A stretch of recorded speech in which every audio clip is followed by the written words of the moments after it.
Estamos de volta para o nosso programa discutindo o direito ambiental penal. Estou recebendo o Dr. Eládio Lacey, que é desembargador aposentado do Tribunal de Justiça do Estado do Rio Grande do Sul. Professor Eládio, que tem um papel fundamental na formação dos magistrados no Brasil, participando da Escola Nacional da Magistratura, na AJURES, tem um papel fundamental, com cursos, com palestras, é membro do Instituto Direito por um Planeta Verde, está aqui em São Paulo participando do Congresso Brasileiro de Direito Ambiental e estamos com ele discutindo essa temática tão instigante. Professor Eládio, 2 pontos nesse bloco. No primeiro momento, vamos discutir a questão do novo Código Florestal, em especial o artigo 60 do novo Código, que é a Lei 12.651 de 2012, que aborda a questão penal nos crimes cometidos em áreas de preservação permanente, os crimes do artigo 38, 39 e 48 da Lei de Crimes Ambientais, a suspensão da punibilidade, a partir dos programas de regularização ambiental, que estão no artigo 59. Quais são essas implicações para o direito penal e, claro, as problemáticas que estão surgindo diante aí da, até agora, não regulamentação efetiva de todos os dispositivos? Bem, em primeiro lugar, eu gostaria de destacar assim, que esse artigo 60, que previu a suspensão do processo e a consequente extinção da punibilidade quando houver cumprimento a um plano de regularização de um imóvel, apenas para alguns crimes que já foram destacados, né, que envolvem áreas de preservação permanente, reserva legal e de uso restrito, que são os 38, 39 e 48 da lei. Agora, isso tem a ver também com uma questão do que eu chamo de direito ambiental penal reparador. A Lei 9.605, ela está feita de tal maneira que ela procura muito buscar o direito penal para ajudar na efetiva reparação do dano ao meio ambiente. Então, ela fez alterações na transação e na suspensão. E vejam que 20 crimes da Lei 9.605 são crimes que admitem transação, os chamados crimes de menor potencial ofensivo em razão da pena, que não é máxima combinada, não é superior a 2 anos. E outro tanto, 20 crimes, admite suspensão do processo. Sobram apenas 3 crimes da Lei 9.605 que não admitem esses benefícios, mas, na verdade, 2 deles têm pena até 4 anos, e nós sabemos que pena até 4 anos pode ser substituída por recidiva de direito. E o outro crime, que é um crime contra a administração ambiental, artigo 69A, a pena vai de 3 a 6 anos. Isso não impede que o juiz aplique uma pena de 4 anos também. Porque é difícil um juiz, quando uma primeira vez que a pessoa pratica um crime, vai aplicar a pena máxima, né? A tendência é essa. Então, haverá substituição por recidivas de direito. Então, e nós podemos ver assim, aonde há transação, pela Lei 9.605, só pode existir se houver recomposição do dano, o que não está previsto para os outros crimes. Sendo um crime contra o meio ambiente, na suspensão do processo, o juiz não pode declarar extinta a punibilidade se não houver um laudo constatando a reparação do dano.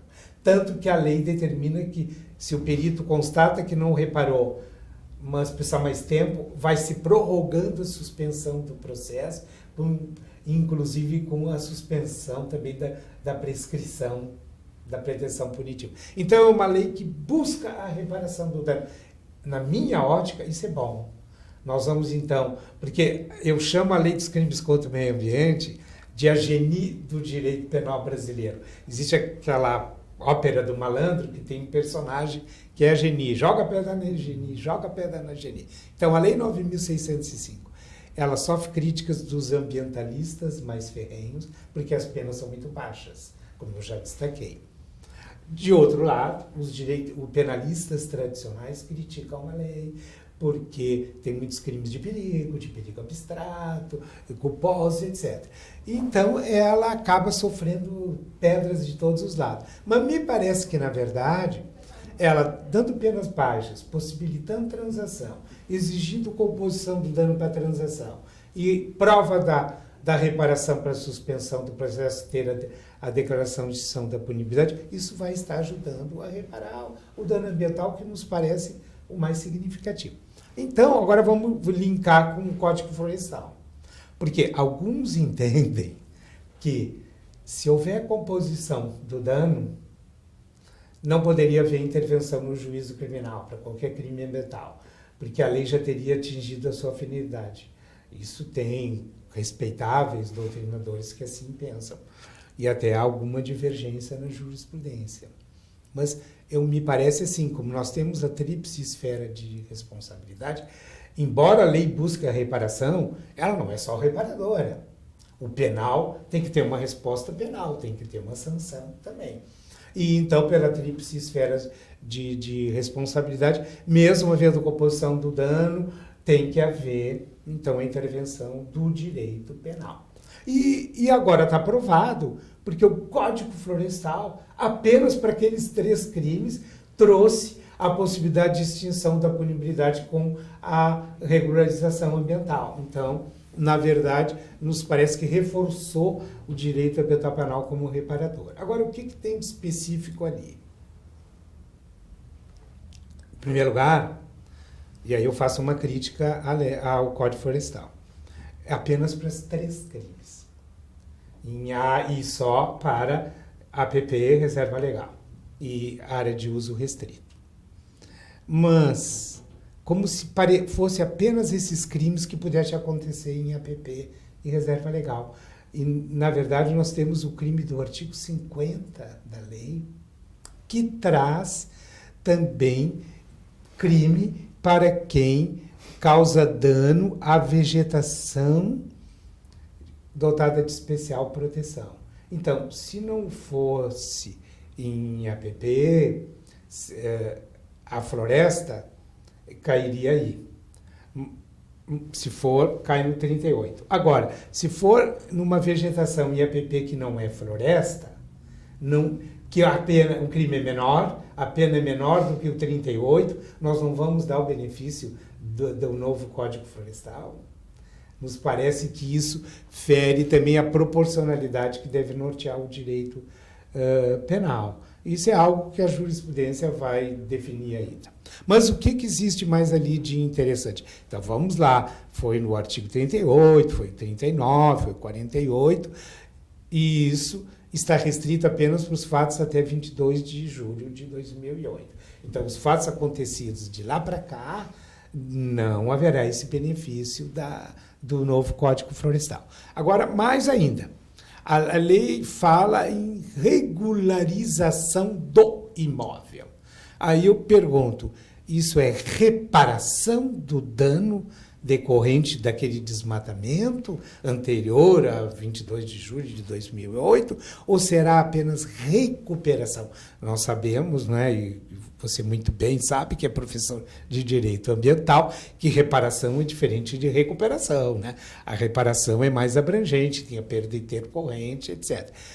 Então, vamos lá. O decreto que regulamentou, ele traz o conceito de recomposição, dizendo que essa recomposição ela poderá ser feita, parte delas, 50%, na maioria dos casos, com vegetação exótica. Então, isso não é nem reparação do dano, né? Então, essa me parece que é uma situação muito interessante. Na verdade, eu acho que não vai atingir a finalidade que seria de se recuperar aquele dano. Uma outra questão que acontece é que a lei trouxe prazos para isso. A União teria, mas já cumpriu, teria 1 ano mais 1 ano para dar as regras gerais, depois os estados, Distrito Federal terão que dar regras específicas para a sua região, por 1 ano mais 1 ano, e depois o proprietário, o possuidor do imóvel, terá 1 ano mais 1 ano. Então, isso vai longe, né? Agora, enquanto não tem essas regras específicas, o dono do imóvel, o possuidor, não pode firmar o compromisso. Então, ele não terá direito à suspensão do processo. Já existem algumas manifestações jurisprudenciais onde as pessoas estão pedindo que seja suspenso o processo porque ele não pode firmar o termo, né? E o processo está tramitando. E as decisões que eu encontrei são no sentido de que isso é uma mera expectativa de direito e que, então, os processos deverão prosseguir. Teremos problemas, né, com relação ao 59, em decorrência da regulamentação do cadastro ambiental rural, agora regulamentado, mas é sempre bom lembrar, né, professor, que se trata aí também das competências em matéria ambiental, em especial do 24, a união com a norma geral, já é editada, e os estados poderão ter aí as normas suplementares.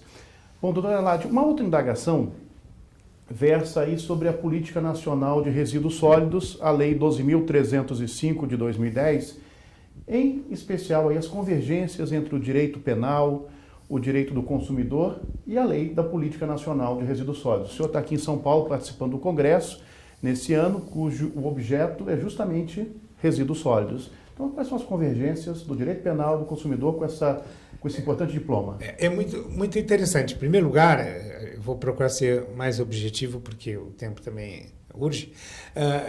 O direito ambiental penal e o direito penal do consumidor, eles têm características próprias.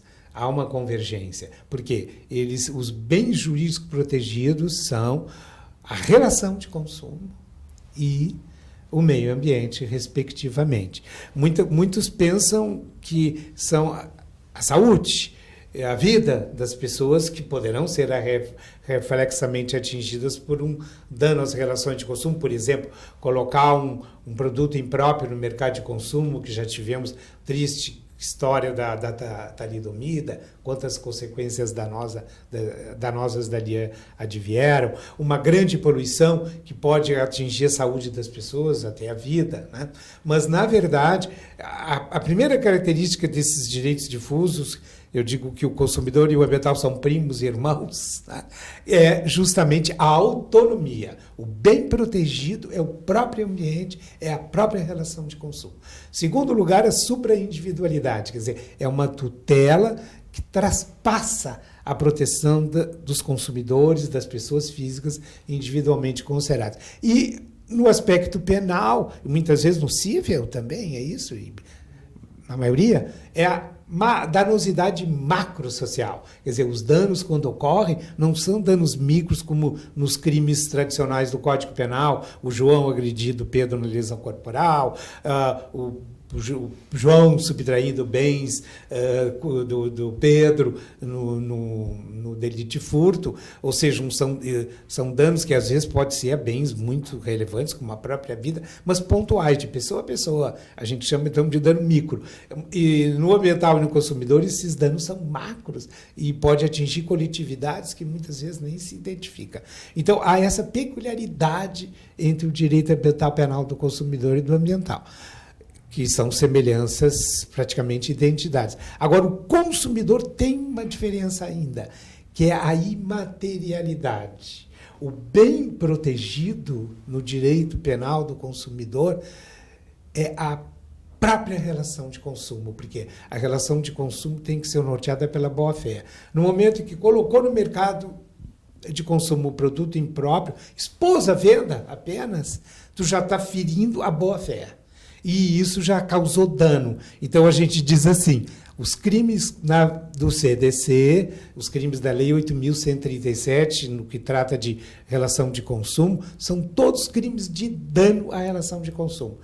Já no meio ambiente, nós temos crimes de perigo ao próprio meio ambiente, como o artigo 56, que inclusive teve alterações pela Lei da Política Nacional de Resíduos Sólidos, por exemplo, transportar produto perigoso ao meio ambiente, e temos crimes de dano ao meio ambiente, como é o caso da poluição. A poluição é interessante, é um crime de perigo à saúde humana, mas é de dano ao meio ambiente. Aí o que acontece?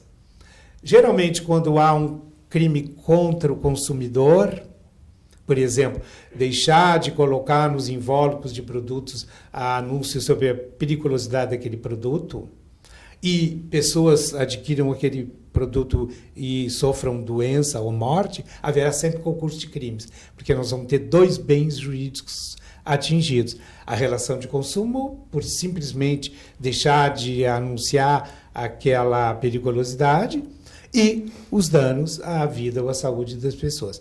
Já no ambiente, como a visão que predominou é uma visão antropocêntrica, no sentido de que se tutela o meio ambiente para tutelar a qualidade de vida das pessoas, por vezes os tipos da lei 9.605 já trazem o perigo à pessoa como elemento do crime, por exemplo, de poluição. O crime de poluição coloca assim, causar poluição em níveis tais de modo que possam causar danos à saúde humana. E depois continua dizendo que traz a mortandade de animais e a destruição significativa da flora, uma coisa ou outra.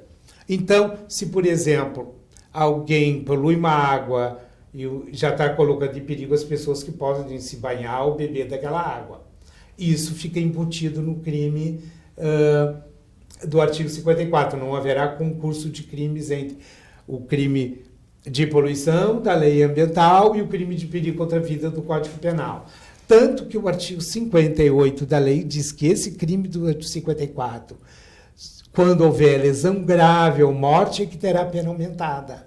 Então, nos parece que a diferença que existe é assim, no meio ambiente, no consumidor, tudo é dano. Se houver dano às pessoas, haverá concurso de crimes. No ambiental, como tem perigo ao meio ambiente e também perigo à pessoa, às vezes o dano à pessoa fica embutido no crime contra o meio ambiente. Agora, na Lei da Política Nacional de Resíduos Sólidos, ela trouxe a previsão, no artigo 51, de também responsabilidade penal para as pessoas físicas e jurídicas quando descumprirem os dispositivos da Lei da Política Nacional de Resíduos Sólidos. Então, isso já é o primeiro reflexo. Só que, na verdade, essas condutas terão que se encaixar em algum tipo da lei, porque o direito penal tem menor intervenção. Não basta descumprir a Lei de Resíduos Sólidos para se dizer que já é crime. Tem que se encaixar num tipo da Lei 9.605. Só que o artigo 52, da nossa Lei de Resíduos Sólidos, acabou determinando que o descumprimento de determinadas obrigações que a Lei de Resíduos Sólidos traz, que seria, por exemplo, o caso previsto no artigo 23, parágrafo 2º desta lei, ou no 39, que é de trazer o plano de gerenciamento de resíduos sólidos, isso configurará o descumprimento de uma obrigação de relevante interesse ambiental para efeitos do artigo 68 da Lei Ambiental. A Lei 9.605 tem o crime contra a administração ambiental de deixar de cumprir obrigação legal ou contratual de relevante interesse ambiental. É um tipo aberto, que sempre foi muito criticado, porque o que é obrigação de relevante interesse ambiental? O juiz, no caso concreto, teria que fazer esse juízo, né?